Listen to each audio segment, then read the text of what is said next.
Okay, let's go back to the snare drum in the first example where I showed you where we played the 6-stroke roll as a single event. I'm going to keep your hands loose, let the sticks bounce, because the next thing you're going to do is practice throwing the first note onto the mounted tom, and then we'll move to the floor tom. So the pattern played including the mounted tom and the snare drum sounds like this.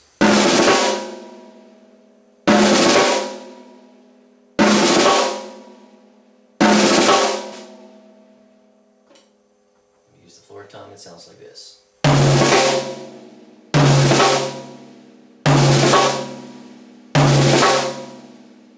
What we ultimately want to be able to do is move fluidly back and forth between hitting the mounted tom and the floor tom so that it sounds like this.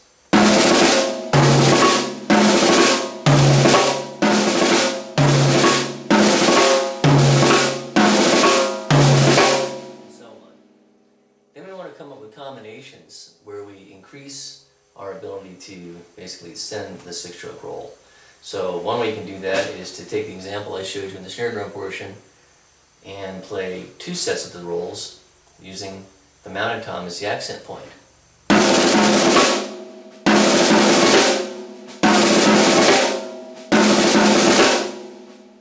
Same example played on the floor tom.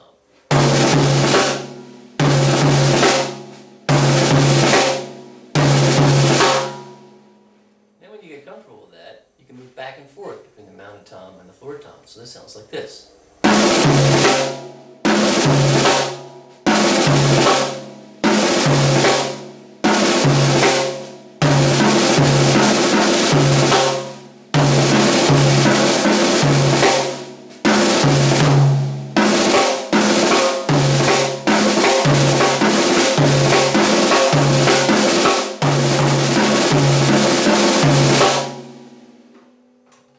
Once you get comfortable using the mounted tom, the floor tom as your accent points, then you can start to elaborate on the pattern and move your hands freely using the stickings back and forth. So I'll demonstrate some examples of how we move the hands freely using different sticking examples. And more often than not, it's just at random. A lot of times I like the way things feel, and that produces a sound. And you can obviously hear the sound in your head and choose what you want to make, but sometimes it's fun to just throw your hands out there and see what happens. Alright, here we go. Let's see what happens.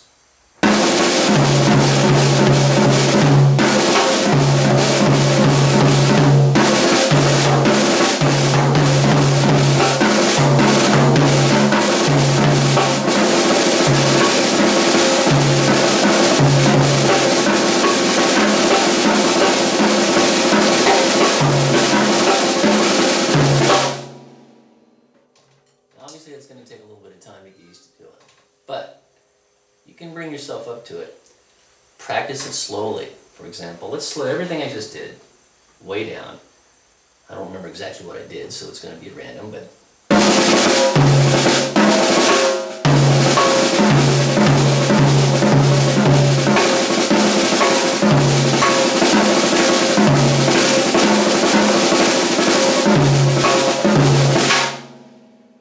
slow it way down.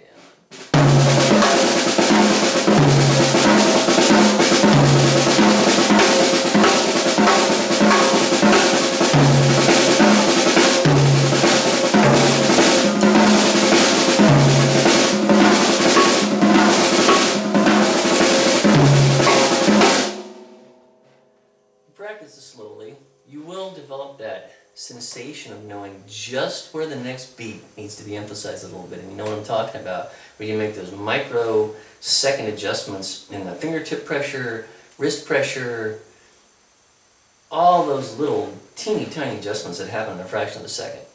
Well, we can break those down by practicing it slowly, and then when you speed it up, you'll know what it feels like. You'll just experience it and feel it faster, and you can gradually learn to think that fast too. So, let me just recap and then we'll move on. Practice playing just the single stroke roll by itself, accenting with the toms, playing in multiple groups,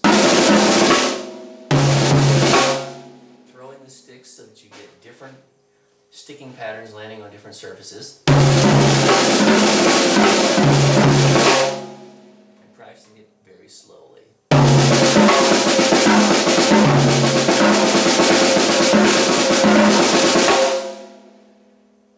Once you get comfortable doing that, then you can play around with keeping some time. That's what we'll work on now. Okay, so now that we've warmed our hands up playing the fills, the snare, the toms, we can keep some basic time, and I'll give you more of a proper context for fills, where we can use them musically to set up passages, transitions, and just add our own phrasing. So let's pick a medium tempo and see what we can come up with. Just a basic jazz beat.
Play around with it. You can break the time up a little bit like I was doing with the hi-hat.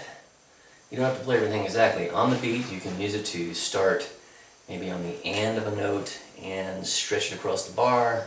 A lot of different ways you can play with the phraseology. I recommend doing it slowly and then working yourself up to a little bit higher tempo. So now we'll try it at a higher tempo and we'll see what we can come up with.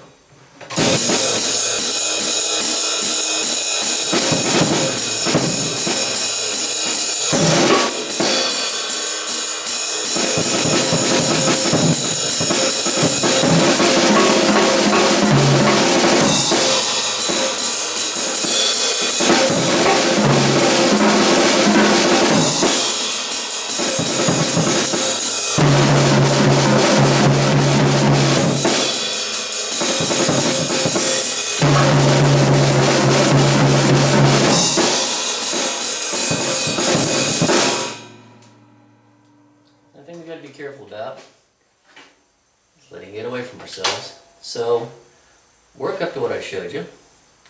Practice it slowly. Practice the individual elements on the snare drum, and then practice them using the mounted tom and floor tom. Throw your hands at random. See what you come up with. Good luck.